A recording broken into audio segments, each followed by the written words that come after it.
Fala galera, estamos aqui de volta e hoje o vídeo é sobre um dos, se não o maior físico de todos os tempos, Sir Isaac Newton.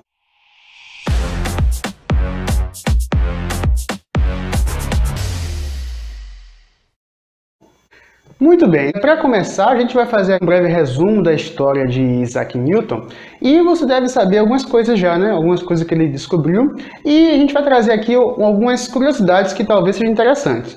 Em primeiro lugar, Isaac Newton foi um inglês que ele viveu no século 17, exatamente, e ele descobriu, ele formulou as bases, né, para o que então seria a ciência moderna. É interessante notar que muitas das coisas que Newton descobriu hoje, sabemos que, na verdade, ou estão erradas ou não estão completamente certas. Mas, mesmo assim, ele foi tão bom no que fez que, mesmo sendo errado o que ele falou, ele ainda continua sendo certo, aproximadamente, para a nossa vida diária. Então, as leis de Newton, tudo que ele descobriu, a maioria das coisas continua valendo, mesmo que tenha descobrido que não era muito bem assim. Newton era, sim, uma pessoa fenomenal, e como qualquer pessoa, ele tinha também um lado sombrio. Que lado sombrio era esse? Vamos descobrir. Você sabia que Newton nasceu no Natal? No calendário juliano, ele nasceu no dia 25 de dezembro. Então, ele tinha essa coincidência, né?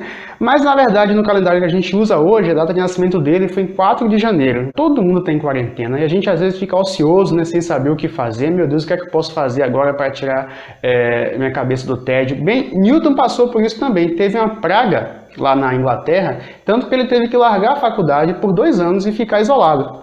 Nesse isolamento, ele praticamente elaborou, por assim dizer, tudo o que a gente conhece dele. As leis de Newton, a gravitação, o que ele descobriu sobre ótica, o próprio cálculo, que cálculo, para quem não sabe, é simplesmente uma nova matemática, que a matemática já existia naquela época, já existia o que a gente conhece como álgebra, mas então ele descobriu um jeito de tornar aquela matemática muito mais poderosa e tipo abriu uma porta enorme para aplicações, e isso tudo ele formulou quando ele tinha cerca de 23, 24 anos, enquanto estava isolado. Mas uma coisa interessantíssima é que Newton ele não publicou nada naquela época. Então, quando a gente fala que Newton, com 20 e tantos anos, ele descobriu tal coisa, na verdade, ninguém sabia disso, só ele. Ele, na mente dele lá, escreveu as coisas, mas não mostrou para ninguém. Então, imagine que a base da ciência moderna estava numa gaveta lá de um jovem inglês que estava numa faculdade qualquer e simplesmente ninguém sabia. Guardem isso aí, que isso vai ser muito importante daqui para frente. Newton, na verdade, só ficou famoso porque naqueles anos miraculosos dele, em ótica, ele simplesmente construiu um novo telescópio. Para vocês terem ideia, o telescópio que o pessoal usava naquela época era praticamente uma luneta, né? Era uma lente pequena aqui, uma lente grande na ponta, e pegava a luz e concentrava aqui, a pessoa ficava de cá olhando. Então era uma luneta. Newton usou seu conhecimento de ótica e colocou um espelho no telescópio, de forma que agora o telescópio a pessoa olhava meio assim dentro do tubo, né? E a luz ia lá, refletia no espelho e conseguia imagens muito maiores, muito mais nítidas, e isso aí que ele conseguiu ficar um pouco famoso. Aí você pode pensar, pronto, abriu as portas para Newton agora vai arrebentar. Na verdade não. Depois daí, ele levou praticamente 20 anos da vida dele envolvido, sabe com o quê? Pois é, pode deixar as pessoas meio surpresas, mas com alquimia e teologia, exatamente.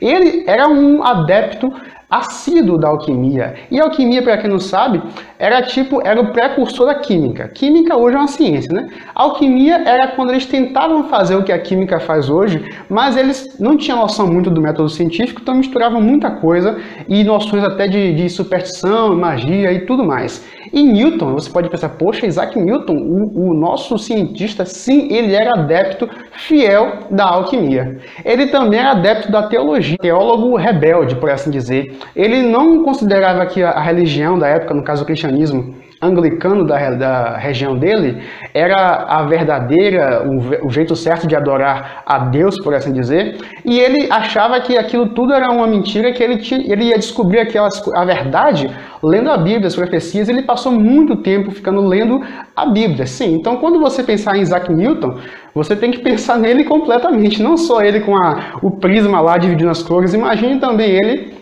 debruçado sobre Bíblias e Bíblias tentando interpretar profecias. Pois é, esse é o nosso cientista. Nesse meio termo, É claro que Newton não deixou de lado a ciência. De vez em quando ele tinha uma discussão com alguém, conhecia algum cientista, e nessa discussão com o cientista, atenção, ele conversou com um cientista chamado Robert Hooke, que é aquele mesmo Hooke da lei da elástica, né, da lei da força elástica. E esse Robert Hooke, ele falou assim para Newton se ele não achava que era interessante que os corpos, né, do universo fossem atraídos por uma força radial que decai com o quadrado da distância. Observe, Hooke perguntou para Newton, o que é que você acha de uma força que atrai os corpos e que tem a ver com o quadrado da distância? Tá muito na cara que isso é a gravidade, né? Pois é, acontece, como a gente já falou, Newton tinha formulado, pensado nisso há uns 20 anos antes, mas não tinha dito para ninguém. Então Newton simplesmente deixou para lá, mas quando Hooke começou a pressionar ele, ele colocou no papel. Então ele pela primeira vez pegou aquela ideia que ele já tinha tido e por causa da pressão de Hooke começou a falar com ele botou no papel e simplesmente provou matematicamente que sim, não era mais uma ideia, era assim que os corpos andavam sim, com uma força de atração com o quadrado da distância. Então ele desenvolveu ali a teoria da gravitação universal, mas também não publicou, ele simplesmente pegou e guardou. Newton é um cara estranho, né? Então ele voltou para os seus afazeres até que apareceu um salvador para tirar Newton daquele mundo estranho, né, de magia que ele estava se envolvendo.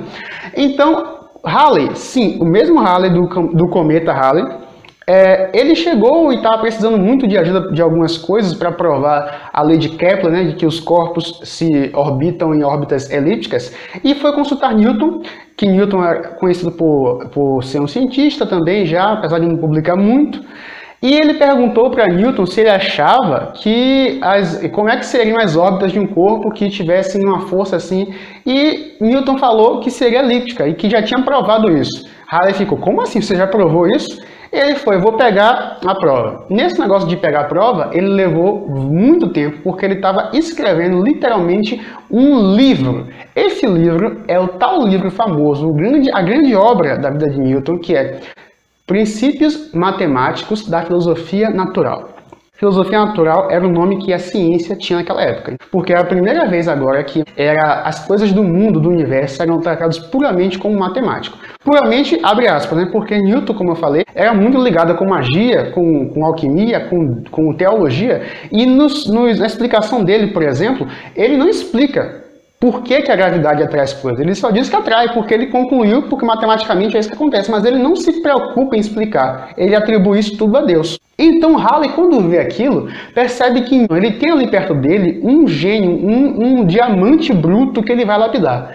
Halley, com a sua influência e por ser uma pessoa extrovertida, Halley foi o que faltava para Newton. Se Newton era um gênio, mas que não falava nada para ninguém, Halley começou a ser o garoto propaganda de Newton. Chamou a sociedade real toda e fez propaganda do Principia, que era o livro de Newton, e então todo mundo ficou na expectativa, e quando o Principia saiu, foi aquele baque.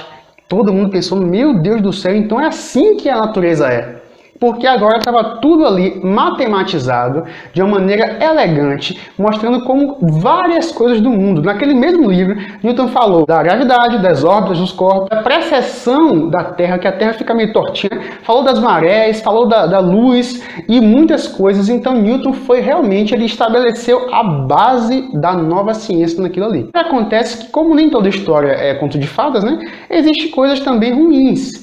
Então, a partir daí, acontecem umas coisinhas bem chatas com Newton. Em primeiro lugar, quando Hooke fica sabendo que Newton formulou uma nova teoria da gravitação, em que ele estabeleceu justamente que a força da gravidade era radial, inversamente proporcional ao quadrado da distância, Hooke ficou pirado. Ele falou, ele roubou minha ideia, plagiou. Acontece que ele não tinha plagiado porque Newton já tinha escrito isso para si mesmo muito tempo antes. Mas fica parecendo, vamos dar um crédito para Hooke, né? Fica parecendo que sim. E Hooke perseguiu Newton a vida toda, querendo provar que Newton era um plagiador que roubou a ideia dele. E na verdade não era, só que aí então ficou uma inimizade entre eles. Talvez vocês tenham ouvido falar daquela frase que Newton fala: Se eu enxerguei mais longe, foi porque eu estive nos ombros de gigantes, né? Então isso é bonito, mostra humildade e tal, mas a história dessa frase não é tão linda, porque essa frase foi dita, sim, em forma de mostrar reconhecimento aos cientistas que ajudaram ele, mas também porque Robert Hooke, seu rival, era um nanico, bem pequenininho, e quando ele falou aquilo, ele falou para tirar sarro do moleque Robert Hooke.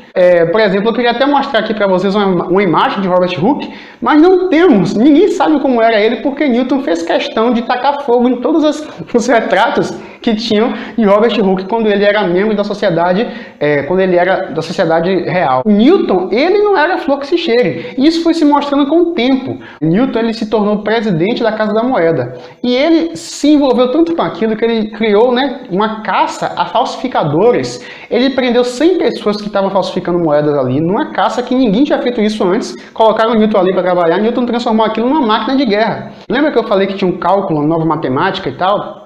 Newton, ele pensou nisso e esboçou isso quando era bem jovem, mas não falou para ninguém. Nesse meio termo, outra pessoa, sem saber de nada, Leibniz, também cria um jeito de fazer a mesma coisa, na verdade o mesmo jeito, só mudava o jeito de escrever, mas era a mesma lógica. E agora fica essa briga, quem inventou o cálculo diferencial integral? E Newton usou muito da sua influência, que ele era agora uma pessoa famosa, para prejudicar Leibniz. Então, pessoal, esse foi Isaac Newton. A gente tem que entender, então, que as pessoas, os nomes que a gente vê nos livros, são pessoas de verdade. Essas pessoas têm características positivas, que normalmente é por isso que estão no livro, e também negativas, e eles são seres humanos.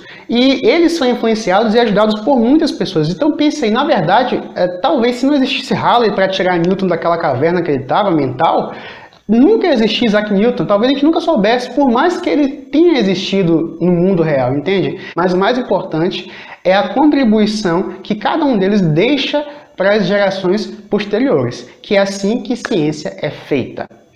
Muito obrigado, galera, pela audiência, espero que vocês tenham gostado do vídeo de hoje. Não deixe de curtir, não deixe de seguir o canal, se inscrever, eu sempre falo seguir, não sei porquê. A gente se vê no próximo vídeo. Tchau, tchau!